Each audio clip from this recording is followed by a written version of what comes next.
iBond කියලා පිළිගන්නවා හිරුටෙක් YouTube channel එකකින් ගෙන තවත් එක වීඩියෝ එකකට. ඉතින් මේ වීඩියෝ එකේදී කතා කරන්නේ අපි කලින් කතා කරා Excel වල sum එකයි SUMIF කියන ෆෝමියුලා එකයි පාවිච්චි කරන තැන් සහ පාවිච්චි වෙන්නේ මොන වගේ දේවල් වලටද කියන දේ. අද කතා කරන්න බලාපොරොත්තු වෙන්නේ SUMIFS කියන ෆෝමියුලා එක. මේක බලන්න කලින් ඔයාලා SUMIF කියන එක බැලුවා නම් හොඳයි. මොකද ඒකේ දේවලුත් මේකට උවමනා වෙන නිසා. ඒකේ තියෙන දේවල් හරහත් මේක කරගන්න පුළුවන් නිසා. එතනදී ගොඩාක් කරපු පැහැදිලි කිරීම මම මෙතනදී කරන්නේ නැහැ. ඒ විදිහට ඔයාලට මේ ෆෝමියුලාස් පාවිච්චි කරගන්න පුළුවන්. ඉතින් අපි මෙතනදී දැන් අපි පාවිච්චි කරලා තිනවා SUMIF එකක්.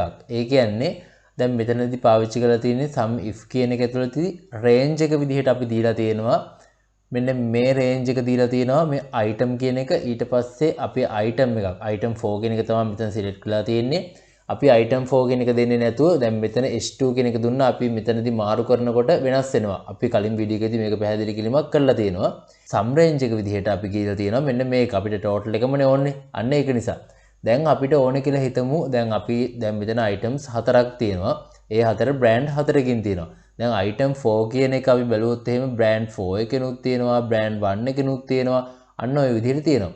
අපි හිතමු brand එකට අපිට ඕන වෙනවා brand 4 එකකින් කියලා හිතමුකෝ. එතකොට item 4 එක brand 4 එකෙන් කොච්චර total එකක්ද quantity එකක්ද තියෙන කියලා ප්‍රමාණයක් අපිට හොයාගන්න පුළුවන්.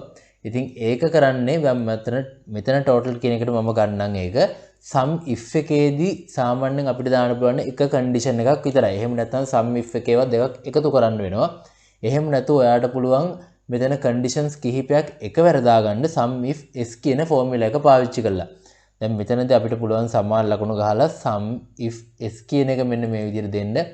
ඊට පස්සේ යටින් මෙතන පෙන්නනවා අපිට ගයිඩ් එකක් කොහොමද කරන්න කියලා.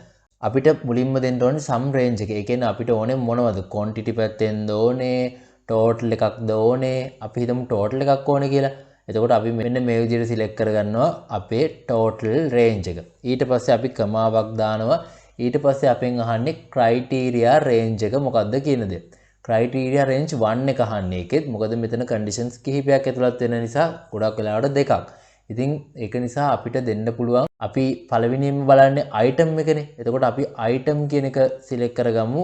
අපිට items range එකෙන් මෙන්න මේ තියෙන range එකෙන් තමයි අපිට select කරගන්න ඕනේ. ඒකල කමා එක දැම්මට පස්සේ අහනවා criteria එක මොකක්ද කියලා. දැනට මට පුළුවන් item 4 හරි item 4 එකට අඩු හරි ඒ විදිහට type කරගන්න. එහෙම නැත්නම් item 4 එකට අදාළ නැති ඒවා හරි අන්න ඔය විදිහට type කරගන්න පුළුවන්. එහෙම නැතුව මම දැන් දෙනවා මෙන්න මෙතන S කියන එක S2 කියන එක. මොකද මම මෙතන වෙනස් කරන ගානට ඒ කියන්නේ item මෙතන 3 කරොත් එහෙම ඒ 3 එකට අදාළ වෙනස් වෙනවා. දැන් item 2 කියලා මෙතන type කරොත් එහෙම ඔයා type කරපු එකෙන් වෙනස් කරගන්න ඕනේ. එහෙම නැතුව තමයි මම මේ කරන්නේ. ඔයාට ඒ විදිහට කරගන්නත් පුළුවන්. ඊට පස්සේ ඔන්න criteria 1 එක හරි. ඊට පස්සේ අපිට පුළුවන් කමා එකක් දෙන්න. ඊට පස්සේ අහන්නේ criteria range 2 එක මොකක්ද කියලා. අපිට ඕනේ ඊළඟට brand පැත්තෙන් ඊට පස්සේ brand ටික තෝරගන්නවා. ඒ කියන්නේ ඊළඟට අපි criteria එක දෙන්නේ brand වලින් මොනවද තෝරගන්නේ කියන දේ. ඒකල කමා එකක් දැම්මට පස්සේ criteria range 2 එක අහනවා. ඊට පස්සේ අපිට පුළුවන් ඒක select කරගන්න මෙන්න මේ විදිහ brand 4 කියන එක තමයි අපි දීලා තියෙන්නේ. brand 4 හරි type කරලා එහෙම නැත්නම් මේ cell එක select කරගන්න පුළුවන්. ඔයාට පුළුවන් දැන් ඔයා ක්‍රයිටීරියා දෙකක් මෙතෙන්ට දීලා තියෙන්නේ. ඔයාට තුන්වෙනි එකක් දීලා හතරවෙනි එකක් දීලා ඒ විදිහට කරගෙන යන්න පුළුවන්. එහෙම නැත්නම් ඔයාට මෙතනින් නවත්තන්නත් පුළුවන්. ඒ කියන්නේ තව එකක් තියෙනවා නම් තව ක්‍රයිටීරියා එකක් දෙන්නත් පුළුවන්. ඒ කියන්නේ තව දෙයක් චෙක් කරගන්න ඕන නම් ඒ කියන්නේ මේකෙන් මේක කීකේ තව කීපයක් ඉස්සරහට යන්න පුළුවන්. ඉතින් මම මේ දෙකෙන් මේ විදිහට දීලා වරහන් වහනවා. ඊට පස්සේ ඔයාට පුළුවන් enter click කරන්න. එතකොට ඔයාට එනවා අගයක්. දැන් එතකොට මේ අගේ ඇවිල්ලා තියෙන්නේ මේ total එකතුව මොකද්ද brand 4 item 4 එකේ brand 4 එකෙන් තියෙන. ඒ කියන්නේ අපි හිතමු මේක phone එකක් කියලා. item phone එක තමයි Android phones. අපි හිතමු brand 4 එක කියන්නේ Huawei. අන්න ඒ වගේ තමයි අපිට මේ විදිහට totals ගන්න පුළුවන්. quantity අවශ්‍ය නම් quantity ප්‍රමාණයත් අපිට ගන්න පුළුවන්. මෙතන item 4 එක බැලුවොත් brand 4 එකෙන් තියෙන්නේ මෙන්න මේ 2200 කියන එක විතරයි. ඉතින් මෙතනදී ඔයාලට පේනවා 2200 ඇවිල්ලා තිනවා. අපිට පුළුවන් මේක දැන් මෙතනදී අපි ගත්තේ cell එකේ number එකක් දීලානේ. ඒක නිසා අපිට පුළුවන් මේක ඕන විදිහකට වෙනස් කරගන්න. item දෙක නම් දෙක, brand එක වෙනස් කරගන්න ඕන නම් මෙතනින් brand එක වෙනස් කරගන්න පුළුවන් දෙකට. අන්න ඔය විදිහට කරපුවාම මේ අගයන් ටික ඔක්කොම වෙනස් වෙලා එනවා. ඔන්න ඔය විදිහට තමයි SUMIFS කියන ෆෝමියුලා එක පාවිච්චි වෙන්නේ Excel වලදී. තව මම දැන් කිහිපයක් පෙන්නන්නම්. දැන් ඊළඟට මෙතනදී අපි අරන් තියෙනවා මෙතන පොඩි එක්සැම්පල් ටිකක් තියෙන්නේ sum if x එක ටයිප් කරා ඊට පස්සේ sum range එක අපිට මෙතනදී අවශ්‍ය වෙන්නේ quantity එකක් ඒක නිසා quantity කියන sum range එක දුන්නා ඊට පස්සේ අපි දුන්නා criteria range එක ඒ කියන්නේ brand එක මෙන්න මේ විදිහට select කරලා අපිට brand 1 කියන එකෙන් තමයි දුන්නේ ඒ කරලා ඊට පස්සේ ඊළඟ criteria range එක හැටියට අපි select කරගත්තේ quantity කියන එකමයි ඒ quantity එක 10ට වැඩි හෝ සමාන කියන එක තමයි මෙතන දීලා තියෙන්නේ. ඉතින් ඔයාලට පේනවා ඇති ඒක 10ට අඩු හෝ සමාන ඒ වගේ තමයි එතකොට select වෙලා ඉන්නේ brand 1 කියන එකේ. ඔන්න ওই විදිහට අපිට criteria සදා ගන්න පුළුවන්. ඔයාලට ඒ විදිහට වෙනස් හිස් කොටු තිබ්බොත් කොහමද හිස් නැති කොටු තිබ්බොත් කොහමද ඒ ඔක්කොම දේවල් මම කලින් කතා කරලා තියෙනවා sum if formula එක පාවිච්චි කරන තැනදී. ඔයා ඒ වීඩියෝ එකත් අනිවාර්යයෙන්ම බලන්න මම කාඩ් එකකුත් දාලා තියන්නම්. එතකොට ඔයාලට තේරෙයි ඒකේ දේවලුත් මේකට ඇප්ලයි කරගන්නේ කොහොමද කියලා.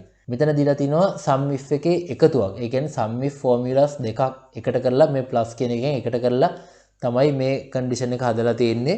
මෙතන තියෙන්නේ range එක මොකක්ද කියලා. මොකද මෙතන sum if එකක් නිසා පළවෙනියෙන් ඉන්නේ range එක ඊට පස්සේ criteria එක එනවා ඊට පස්සේ sum range එක ඔය විදිහට දෙකක් දීලත් පුළුවන් අපිට එකතු කරගන්න.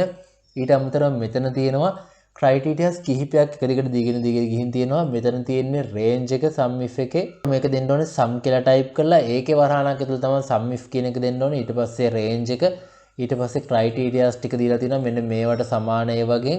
ඊට පස්සේ තමයි sum range එක දීලා තියෙනවා. ඔය විදිහට හදා ගන්න පුළුවන්. නැත්නම් මෙන්න මේ විදිහටත් ඔයාලට criteria කිහිපයක් එකතු කරලා දැන් මෙතන පේනවා ඇති ඔයාලට criteria කිහිපයක් එකතු කරලා තමයි දීලා තියෙන්නේ dates එහෙම මේවා කරගෙන ඒ දේවල් එකින් එක සම්පූර්ණ වෙලා තමයි අන්තිමට එකතුව ගණන් හදාගෙන තියෙන්නේ. දැන් ඔතන මෙතන ඔයාලට පේනවා ඇති ප්ලස් ලකුණෙන් එකතු කිරීමක් කරලා තියෙනවා.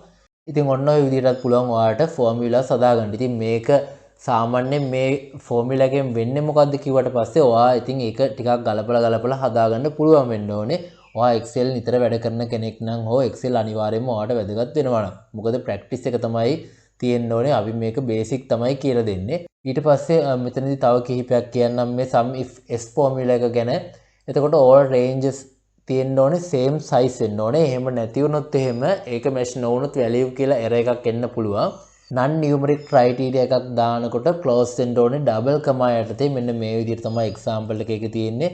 ඔයාලට පේනවා ඇති double comma යටතේ තමයි මේ ටික අපි type කරලා තියෙන්නේ. ඊට අමතරව අපි cell එකක් reference කරනවා නම් අපි සමහර ලාවට දැන් type කරන්නේ නැතුව මේ cell එකේ තියෙන දේවල් අඩංගු කරනවා කියන්නකෝ. අපි ඒ cell එකේ type කරලා තියෙන්නේ ඒ cell එක තමයි අපිට දෙන්නේ. එතකොට මේ cell එක දානකොට ඒ cell එක select කරන්න. එතකොට මේ විදිහට select වෙනවා. ඒකට double comma අවශ්‍ය නැහැ. මේ add කියන එක automaticallyම වදිනවා.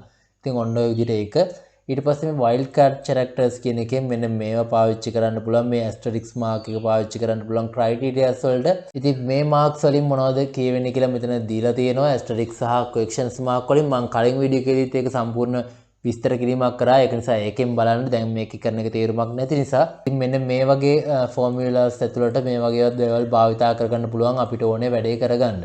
ඉතින් ඔන්න ඔය විදිහට තමයි sum if s formula එක අපිට පාවිච්චි කරගන්න පුළුවන්නේ. conditions දෙකක් තුනක් හතරක් වගේ පාවිච්චි වෙනවා නම් එහෙම නැත්නම් sum if formula එකෙන් මේක කරගන්න පුළුවන්.